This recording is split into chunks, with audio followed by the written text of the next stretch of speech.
Welcome to Women Entrepreneurs Radio. I'm your host, Deborah Bailey. And when I started this show in 2008, I was on a mission to promote women-owned businesses and help women succeed by providing resources and valuable tips from other women and men, small business owners. In each interview, my guests speak openly about their triumphs, the scary times, and tough decisions they have to make along the way. Women Entrepreneurs Radio is about showing women how to harness their natural strengths to achieve success on their own terms.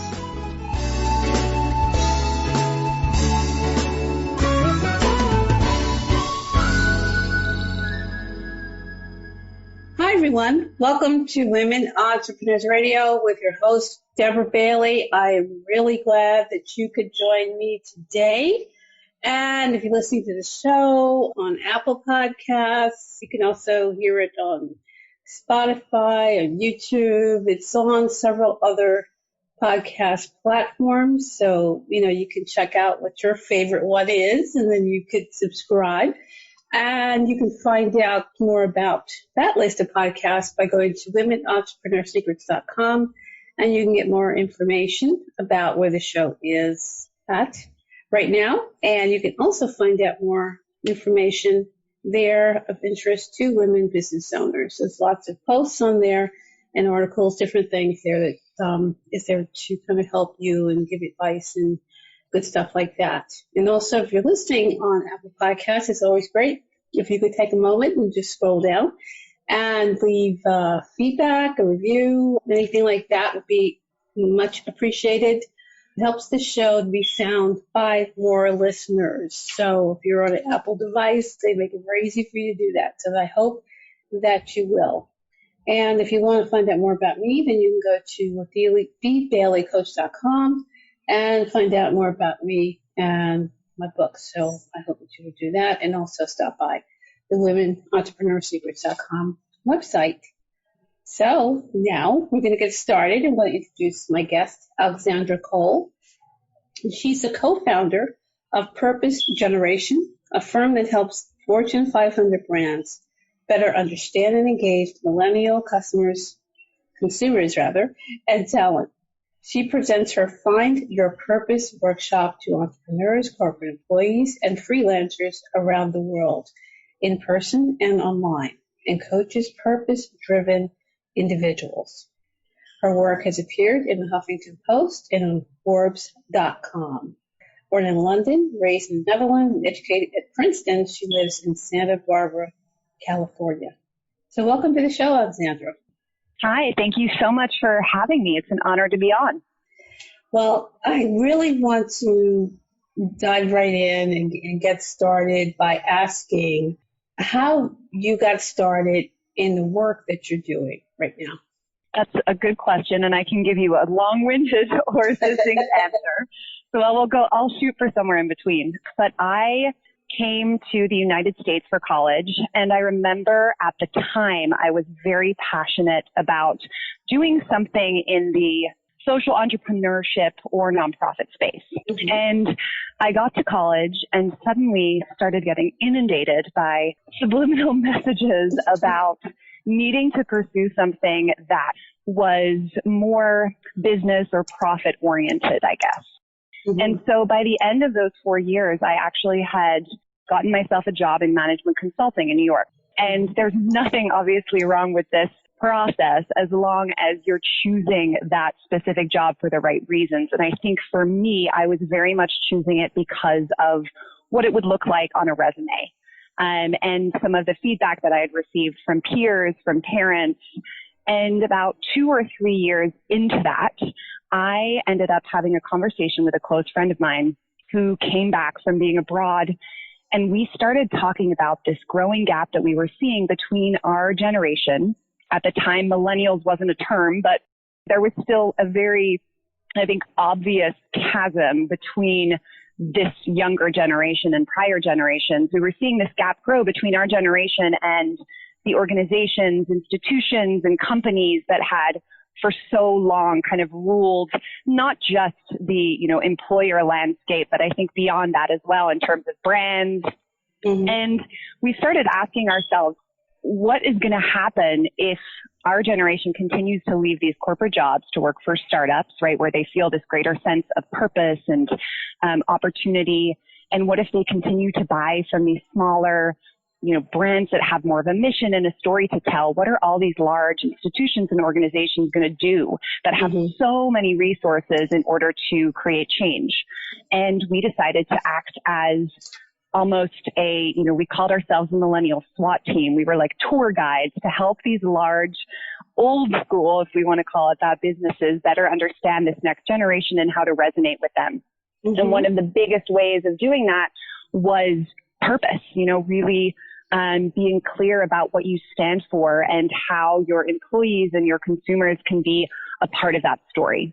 And in the process of that, I had the opportunity to sit down with a lot of individuals in that, age range and beyond, right? This is, I think, a universal thing that we share. People want to have a clearer sense of purpose. And what I found was that so many people were lacking that. And it wasn't for lack of motivation. They really wanted more fulfillment in their life. They wanted more direction, but they just did not know where to start, where to look. And of course, there's a lot of resources out there, amazing resources, but many of those were more spiritually oriented. And that didn't always appeal to some of the more, I don't want to say practical minded, but the people who want a clear roadmap, right? Step one, step two, step three. And so I decided to develop that. So I leveraged some of my consulting skills, right? Breaking down this big, overwhelming problem, let's say, of what is my purpose in life, or challenge and opportunity, whatever way you look at it, into smaller bite-sized pieces, and developed a methodology around that and started doing trainings and workshops, and that turned into an online course. And then eventually last year, I decided to write a book on the topic that kind of lays out that entire process, from A to purpose, if you will, and not only helps you articulate your purpose, but also design your life in such a way that you can live in alignment with that purpose. And so that's where I'm at today. I'm still helping companies do the same, but I've also pivoted to working with individuals, either one-on-one and then in group format as well. Wow, that's great. That's great, actually, because obviously these are things that people really need to understand, going forward with business and everything. And it just kind of looks like the old world, if you will, is constantly being disintegrated right in front of our eyes. So it's very interesting times. We do live, we thought the year 2020 was going to be about COVID, and now we've got this amazing movement that I think has now been dubbed like the largest civil rights movement ever, given the number of people that have participated. Yeah, it's been totally a different kind of experience, just seeing what's happening around the world. And, some of it is amusing when they're like, roll the statue and threw it in the water in the UK. I found that amusing.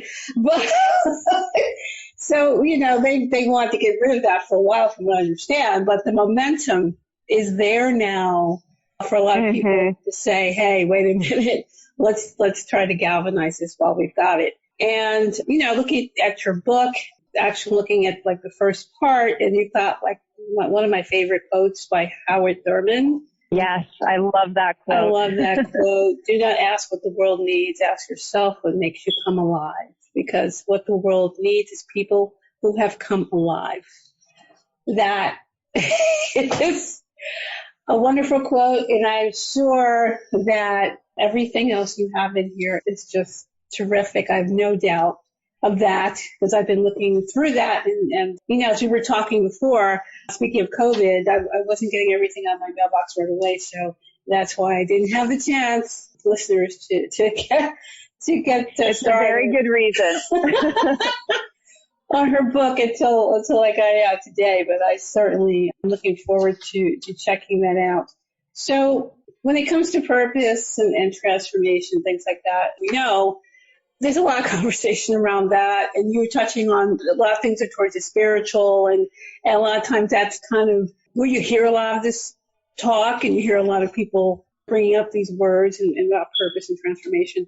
So as far as what you put in your book and what your messages are there, what are the things that you feel you're saying in there that are a little different than maybe some of the things of the conversations that we're hearing right now? Yeah, I think that for me, again, I approached it very much in a almost analytical way. So I really look at what this huge problem is and how can I break it down into smaller exercises, smaller pieces that people can do to slowly start to find certain patterns or clues. So instead of having it be more of an open-ended approach, I guess, which is what I feel like a lot of the current, again, amazing content out there does, but that's for people who might have, a little bit more of an openness or flexibility to approach these big questions in a very creative way, so to speak. They like to take a little bit more license and, they might actually be able or capable to quit their job and travel the world, right? And start to ask these big questions while at a meditation retreat, or they might have the funds to go to an amazing type of personal development seminar. I wrote this book for the folks who want to make a change, but don't either have the means or currently the willpower, right, to make these huge drastic changes. And so that's why my book is a little bit more about kind of the small pivots that you can make in your life that slowly but surely add up so that you can kind of reset and navigate towards that like North Star, right? That purpose. And so it's much more about the day-to-day activations and decisions and tools rather than big sweeping changes, if that makes sense. Oh, definitely. Because I think a lot of times people don't feel that they can't make changes because they think it has to be a gigantic thing they do at once. Exactly. Yeah. And I think the other piece too in the book is that I wanted to dedicate the entire kind of second half or third part of the book to different, I call them almost purpose blockers and purpose enablers.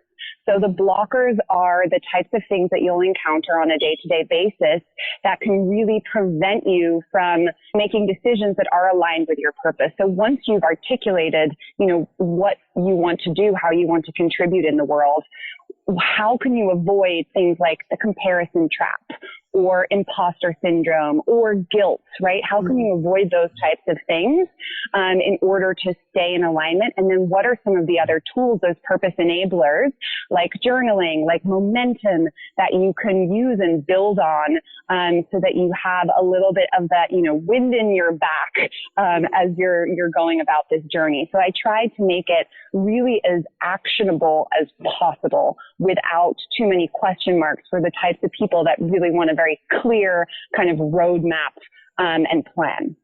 And that sounds great. It's something that's actionable as well, which is, of course, the point that you could actually put these things into practice. So what are some things that you think misconceptions people have about purpose? You're mentioning that it's not, people don't have to look at it as this big gigantic thing. Now I have to quit my job and run off to wherever. What are the misconceptions do you think people have around their purpose? Well, I think one of the biggest ones, right, is that your purpose has to be a job or a vocation, something specific like that. And I try to, in guiding people through the process of creating what I call a purpose statement, I try to keep it as broad as possible so that in reality, you could be a nurse, you could be a social worker, you could be a mother, a full-time mom, and you could still be living out your purpose, right? So I think that one of the biggest misconceptions is that it's a specific vocation, and that's where people who feel like let's take the nurse example, right? They have worked their whole life to become a nurse because they associated that with their purpose. And then they become a nurse and it's great for the first 5 or 10 years. And then suddenly they start to lose their passion for it. And they start to maybe almost punish themselves, right? Because they're like, well, you can't give up on this. This is your purpose. They start to associate their identity with being a nurse. Whereas if you have that broader statement, it allows you to kind of step back and be like, oh no, wait, how else can I contribute while using, my unique gifts and the things that I am most passionate about? What are all the other ways that I might be able to be kind of living out my purpose statement? So I think that's a big one, and it's a really hard one because people don't even realize to what extent, they start to associate, like I said, their identity with a specific job. And a lot of guilt can come along with that if you, for instance, taken on loans or had a parent or a loved one support or pay for you as you went through your schooling. And then suddenly you want to change and do something else. So there's a lot to unpack there. But I think that's one big misconception. And then another one I'd say is that purpose is a destination. Like people almost feel like, well, once I reach my purpose, then I've made it and that's it. Whereas in reality, I almost liken, I talk about this analogy in my book of, it's almost like your life is, when you're driving the car and you have like your GPS system and the destination in your GPS system, let's say, is purpose, right? And the most effective way to get there is that highlighted route on your GPS. But there's lots of other ways to get there as well.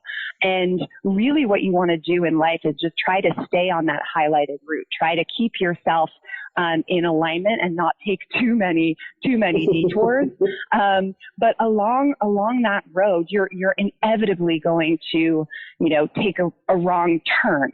And even once you get on that highlighted route, there's no guaranteeing you're going to stay on it. So I like to think of purpose as that North Star, and we're constantly recalibrating. Everyone is constantly recalibrating and reassessing, where am I right now? How can I get back to that highlighted route? But there's never kind of that final, you've never made it and you're done. Because I think that would make life a little mundane, right? It's nice to feel like you're constantly working at it and refining your route.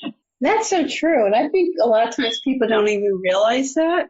They kind of look at it as a destination where I'm going to be at this place and this thing. And they don't consider maybe you might not want to just do that thing.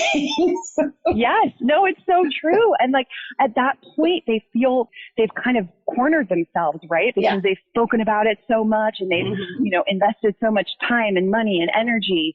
And it's so hard to then admit to yourself that may not be where you want to be. And by taking a more flexible approach to something like purpose, you can save yourself a little bit of that agony because, you might have, even in your current life, you might be able to be living out your purpose at work, but there might be other hobbies or environments where you also feel like you're able to, again, find that sweet spot that I talk about where your passions, your talents, and your potential to contribute kind of intersect.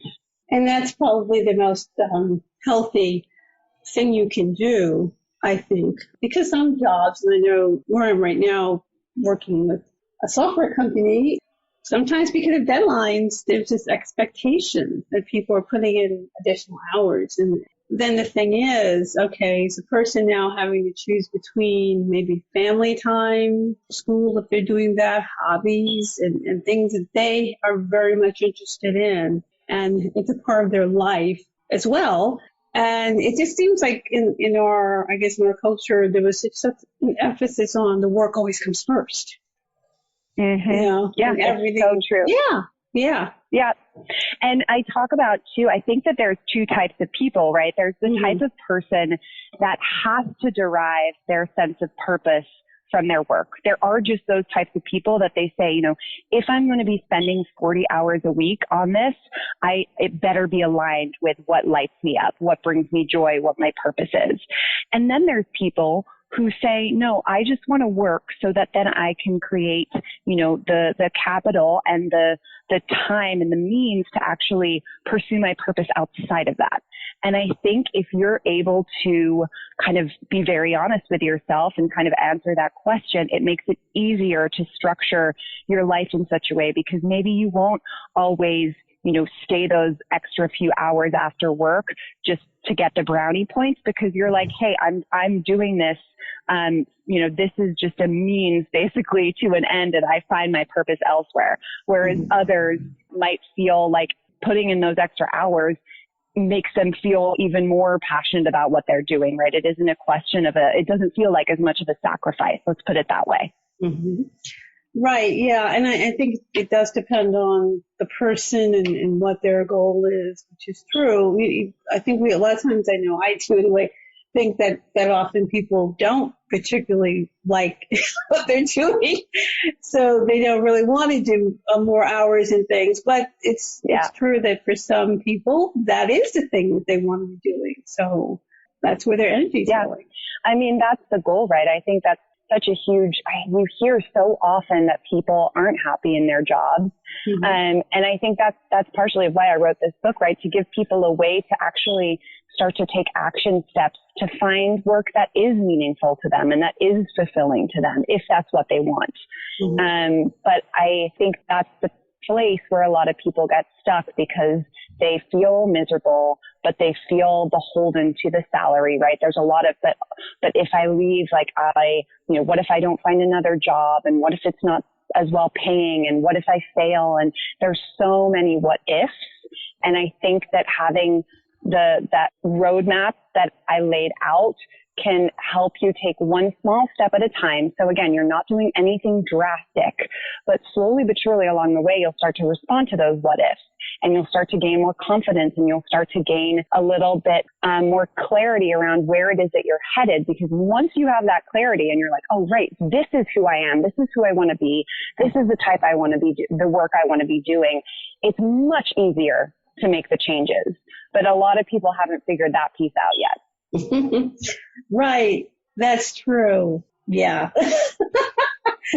I definitely find that to be the case, where people will be, well, I don't really know what I want to do next, or I don't know what that is. And is there a way for people really to definitively find out, or should they just experiment?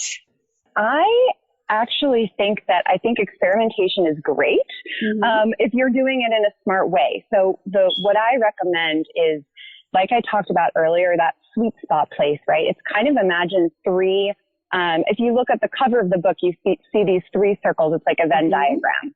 Mm-hmm. And those three circles represent your kind of talents, right? They're the God-given natural skills, as well as the skill set that you may have learned or built up over time.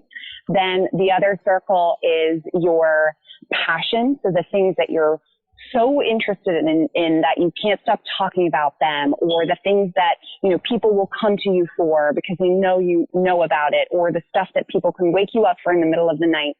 And then the final circle is this idea of impact and contribution and the causes and the things that you care about deeply. And I think if you can figure out what those are for you and what that little opening in the center looks like, where all of those three intersect, that's the place you want to be experimenting. So I think the first step is figuring out what those three things look like, and then what are the jobs, right, or the careers or the pursuits that actually draw on all three of those circles. And then that's where you want to start experimenting with, having conversations with people who are doing jobs in that exact space, or doing some research, listening to podcasts like this one, maybe even starting a little bit of a side hustle, right, on the side of your existing job, so you can start to test out what that would look like and if it really is enjoyable to you. And then hopefully through that filter and lens and through the experimentation, you can find something that is going to make you a lot, not just happier, but again, I think feel like you are more fulfilled on a day-to-day basis. Because we do spend so much time at work, right? I mean, you can't really get around it. Yeah, that's true. True, absolutely.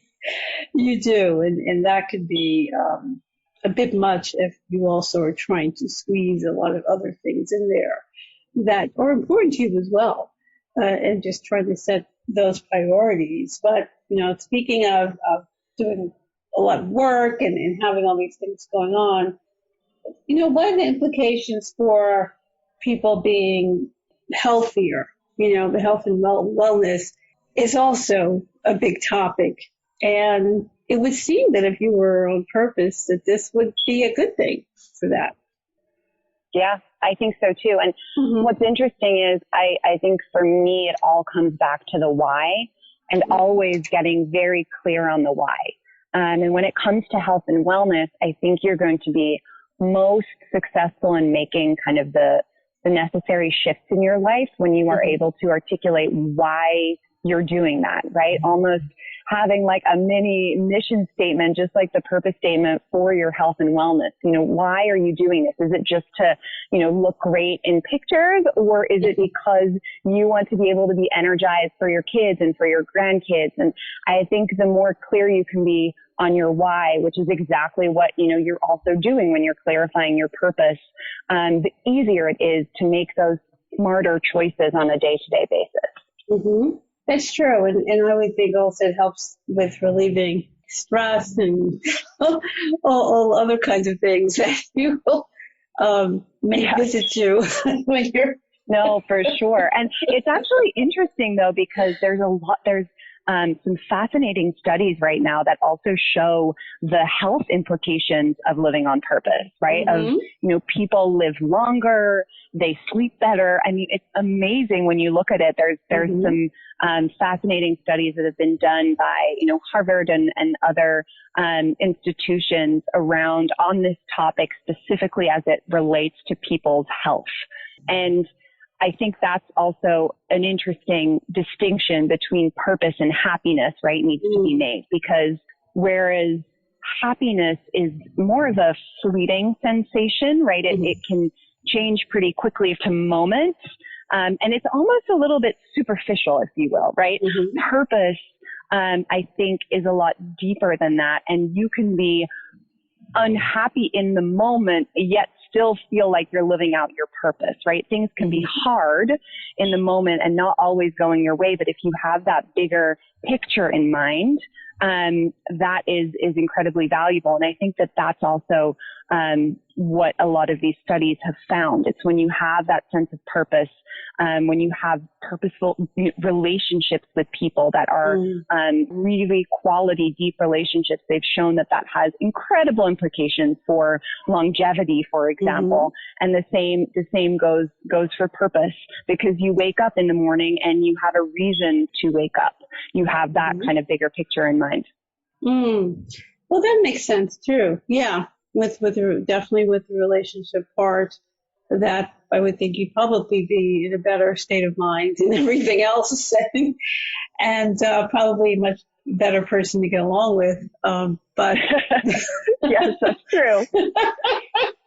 than people being so grumpy and happy when they've got to go to work. Yeah, if there's anyone grumpy in your life, just tell them to get on purpose, and it'll solve everything. I think that's very true. It really is. Yeah, I can remember being in those situations. You're just not happy at all, and you're not. And then, unfortunately, that kind of permeates everything else that you do and everyone that you come in contact with. And that's definitely not the way that you want to live your life. So, Alexandra, could you please share with everyone where they can find out more about you and your book? Absolutely. So my website for the book is www.purposeplaybook.com, and you can find out more information about me, about the book, about some speaking engagements. So that's the best place to start. And if there's any entrepreneurs too out there who are interested in something called human design, I'm also a reader for that. So you could also go to alexandracole.com if you're curious, which, is very much aligned with the purpose work. It's just helping people discover kind of what their unique gifts and skill set is, so that they can lean into those strengths a little bit more and let go of all of the shoulds that we pick up on from the world around us a lot of the time. That's true. Well, that sounds fantastic. And as far as your purpose and, let's say, intuition, how does that fit into finding your purpose, do you think? Yeah, that's a very good question. And the way I think about intuition is that it is almost that, like, it's that inner voice, that inner knowing that we all have, but that a lot of the time can get,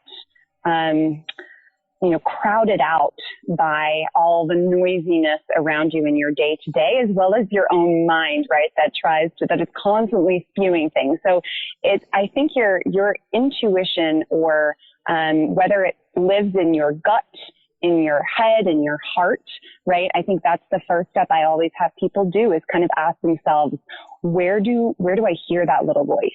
Where do I feel that gut feeling, right? Is it really in my gut, or is it coming from another place? And then learning to trust that, because your intuition, your inner voice, 9 out of 10 times is going to be spot on with what you should do. And the problem of the world that we live in today, I think, is that we do have this culture of comparison, right? Where people are constantly looking outward to basically validate the choices that they're making, instead of turning inward and listening to that inner voice. So the more that you can start to cultivate that voice, the more that you can start to lean into it, the easier it is to live on purpose, because you know what your highlighted route is.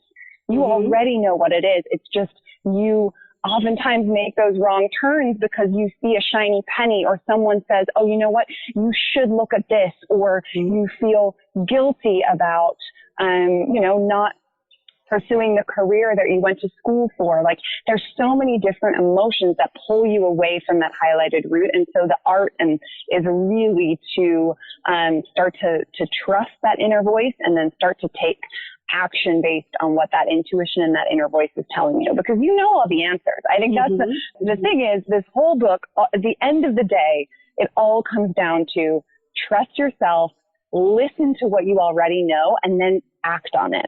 And unfortunately, though, it kind of takes 200 and something pages to help people get there. Well, obviously, it's very necessary to help.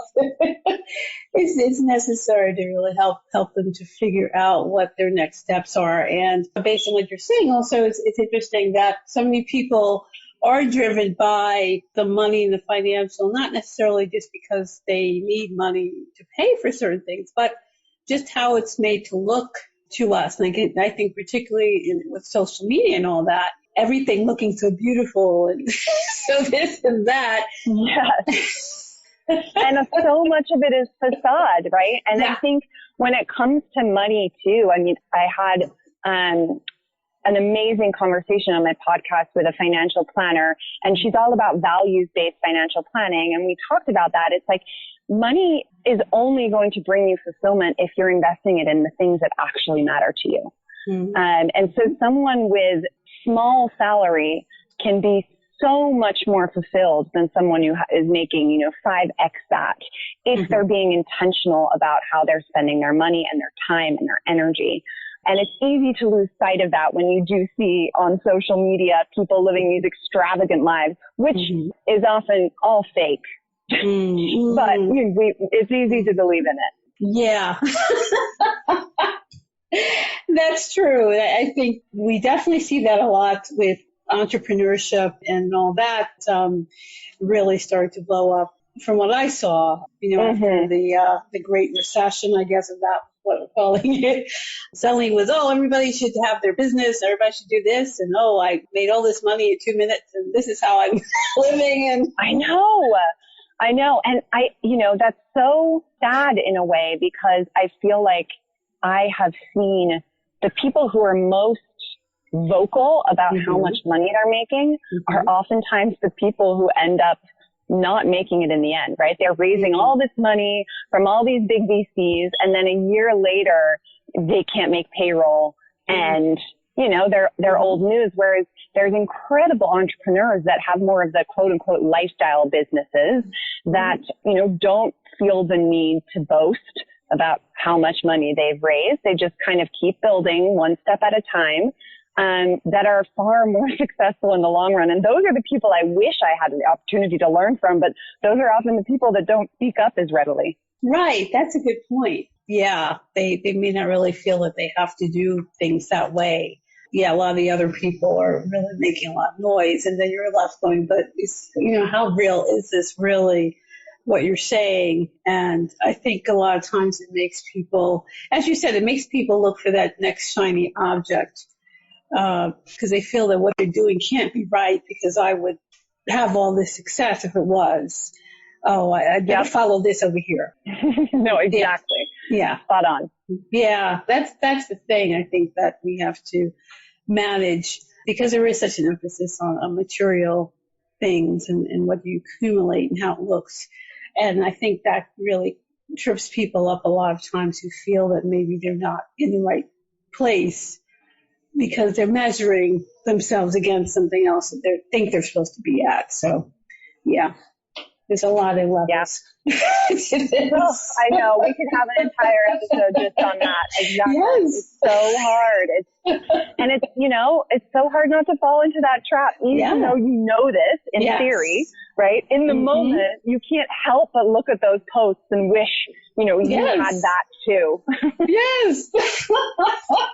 Exactly. That's it. And I think it really works on the people who are, if we're saying, looking for that purpose or looking for that thing that they really want to do and not feeling happy with where they are. And then that seems, make them more open to now seeing this thing going, oh, maybe that's it.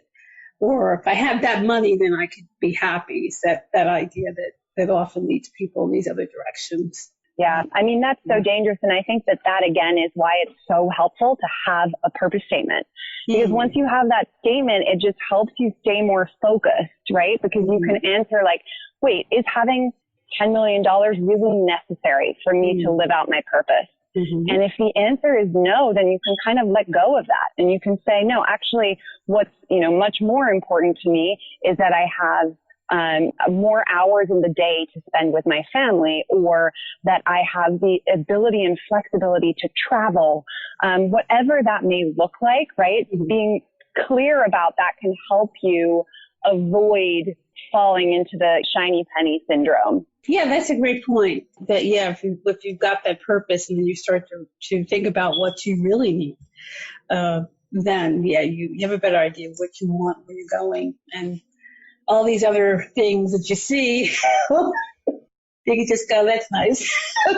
Yeah, that's nice for them. Maybe you should just be friends with them. And then you get to fly in their jet and you get to enjoy all of the things that they have. That's true. You don't have to deal with the stress of trying to maintain all of that. Because everything has its other responsibilities and other things you have to deal with as well. So that's true. Decide what it is that you really want, and exactly go for that. That makes perfect sense. So, Alexandra, this has been a terrific conversation. As you said, there's definitely a lot more that we can talk about because all of it is so interesting and timely. Definitely something I think everybody can get something from. So, before we wrap up, do you have any final thoughts that you'd like to share? I just think that, again, we're living in a time, the past few months, where people have had an opportunity to do a lot of reflecting. We've had a lot of time. We've had hopefully the opportunity to spend more time with our families, with people we care about, and just rethink, how do I want to live my life, and evaluate, is the way I've been living my life really something that I am proud of or set out to do? So I think there's never been a more important time to do this work, because, if we're lucky, the verdict isn't out yet, but if we only have this one life, right, we got to make it count. And you can make so many excuses for playing small. But I think each of us has been gifted this unique set of talents and experiences and interests for a reason. And it's my firm belief that the world will be a better place if everyone lives to become that full expression of themselves, right? And if you're not just doing yourself a disservice, but you're doing everyone around you a disservice, because we're all counting on you to, embrace those things and lean into it and enjoy life instead of endure it. So that's what I will leave you all with. Well, that's fantastic, Alexandra. I want to thank you so much for joining me and sharing all of this wonderful stuff and also your book. It's been a great conversation. Thank you so much. Thank you for having me. I really appreciate it. Everyone, I know you enjoyed the show. Please share this social media, share it with your friends. Please visit Alexandra's website and also check out her book. I think this is just the perfect time for us all to look at what we want in life and see how we can contribute. So I hope that you will do that. Once again, to Women Entrepreneurs Radio with your host, Deborah Bailey. Thank you so much for joining me, and we will see you again next time. Bye-bye. Thanks for joining us. You can also join in the conversation on Facebook.com/Women Entrepreneurs and on the website, WomenEntrepreneurSecrets.com. And don't forget to listen in on dvcoach.podomatic.com and on iTunes.